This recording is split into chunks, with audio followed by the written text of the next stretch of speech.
bare loo xam ne ci tënk junj nañ ko fi àjjuma ñu ne non altine na ñëw moom mu toog mu wax enjeu yi lan la enjeu wu élection locale yi ngay wax ni c'est quoi exactement sur le plan économique. waaw merci parce que xam nga élection locale élection yu politique la trop ay xëccoo ndombo tànk la ay buuxante ay xiiroo ay ŋaayoo ci gouvernance locale boo xam ne dafa jëm ci ni ñuy gérer marché yi yeeg ni ñuy gérer mbalit yeeg ni ñuy gérer école yi yeeg développement communautaire dafa war a weesu loolu rawatina nag département nga xam ne dafa wuteeg commune parce que département dafa gën a yaatu commune territoire la boo xoolee par exemple département bu mel ni département de Thiès day dem ba côté Kayar Gadiaga et tout ça ba ci géej gi territoire u jéeri ji ak géej gi yëpp ci biir département bi la bokk xam nga kooku bokkul ak benn commune ne serait-ce que commune bi gën a mag Thiès donc léegi département yi nag 45 la ci Sénégal mais daf ci am juróom-ñett yoo xam ne dafa ñor coalition citoyenne le peuple ndax li mu ëmb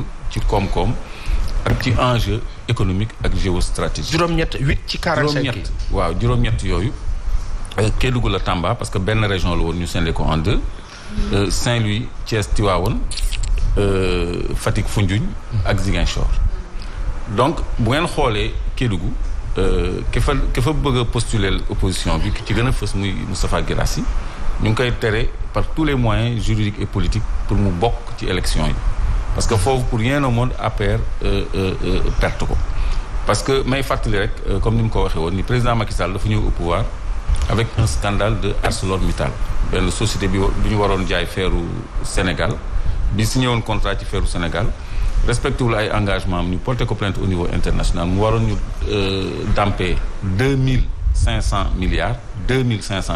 C'est le plus grand scandale. Président Macky Sall ñëw transigé pour 75 milliards. ñu fàttali foofu agent judiciaire. une dame. waaw ba fa nekkoon ci jamono ba. dafa bañoon signé. démissionné. waaw madame Sakho. ok mais lii nit ñi xamul tamit mooy moom ki ko remplacé woon. mooy tey ki nekk ministre de l'intérieur. voilà Antoine Diome magistrat. donc ñoom xam nañu bu baax li may wax. Antoine Diome. waaw moo nekkoon agent judiciaire de l'État après. oui il était là. waaw il connaît très bien il a une bonne maîtrise des dossiers miniers. oui en tant que agent judiciaire de l'État parce que ingénierie contractuelle bu ñu koy wax moom moo fay taxawu état bi ci wàllu contrat yi muy jëflanteel ak société extractante. donc c'est pas rien du tout. ñu wax ñi seetaan. ñu répété ko baax na léegi insistance. Sénégal dafa gagné contre ArcelorMittal. ñu war ko fay 2000 milliards maanaam 2500 milliards. waaw état wu Sénégal on ne sait pas comment et pourquoi. nangu moom 75 milliards. waaw voilà te 2500 milliards sax 5 milliards de dollars en dollar lañ ko libale dollar xam nga dafay yéeg. te boobu ba léegi dollar bi sax yéeg na mais nañ ko jàpp ci taux ba mu nekkoon ci jamono jooju parce que jamono jooju dollar 500 la woon moo tax ñu xayma ko 2500 milliards.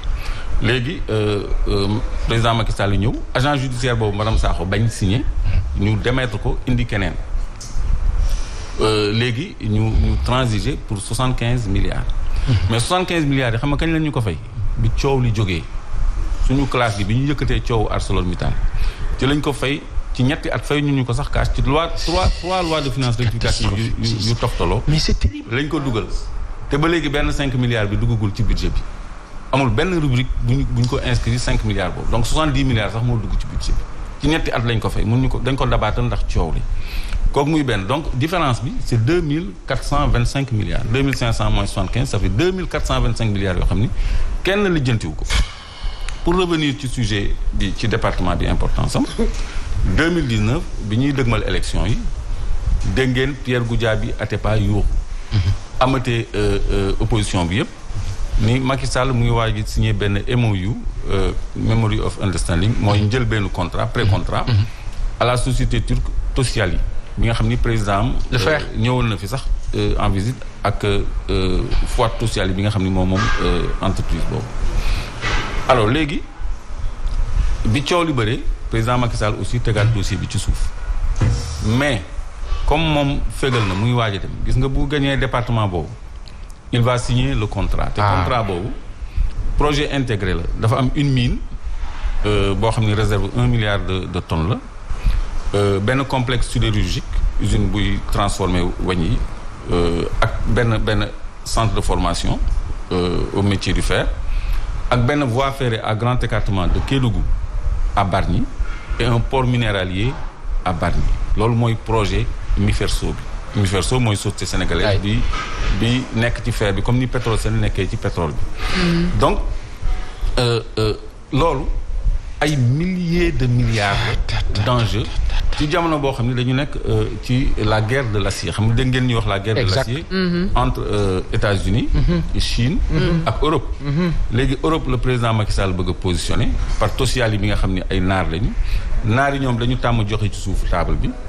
te loolu damay bañ mu jël temps bi sax parce que dama ci am dossier bu complet depuis 2003 le président Macky Sall dem Afrique du Sud doon lijjanti ak Kumba Resources bi nga xam ne moo jiitu woon ArcelorMittal ci actionnariat bi ba indi leen présenté leen président Ablaye Wade moom moo dox lépp de bout en bout bon donc loolu muy faire. ay wax ni garaaw na de.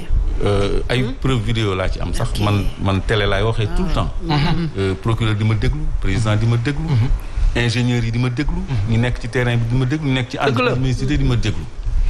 kon fii Sen TV am na liggéey bu ma fi def quand même ci wàllu ressources naturelles te def naa mosu leen ci am benn problème boole nañ ma sax benn ingénieur pour mu renverser ma mais gis ngeen ni fu leer nga ko teg voilà fu leer laa ko teg donc léegi en dehors de fer bi nga xam ni c'est des enjeux de plusieurs milliards beaucoup plus important que l'or parce que or bi dañ ko bradé déjà plus de 30 permis d'exploitation d'or attribué nañ ko foofu te uranium ma nga fa thorium ma nga fa minerai boo xam ne minaguñ ko ak yeneen minerais yu bëri. léegi ñun lan lañ fu mu nekk foofu. léegi waa kii di dund ñoom li ñuy dund ci métti. non ñoom ñu ngi ci seen case yeeg seen piste yeeg seen problème accès à l'eau ak yooyu tout ça ba léegi. ba noppi marbre bi aussi commencé nañ ko exploiter bu yàgg. par deux sociétés Ségimar ak beneen société boo xam ni président Macky Sall moo continué son contrat ba noppi Ségimar bi exploité marbre bi adresse mu ngi nekk rue 13 Derklé Darou Salam te foofu am na benn locataire bu célèbre bu fa nekkoon moom moo abrité te li mu lay wax ci décret la nekk de. ci décret la nekk. donc enjeu Kédougou loolu la parce que opposition bu jëlee département boobu day teg bët. exact ci lépp parce que territoire bi. président conseil départemental ak commission bi nga xam ne ci biir conseil départemental bi commission chargée des ressources naturelles mooy jëflanteeg compagnie minière yi nekk foofu. c'est ça.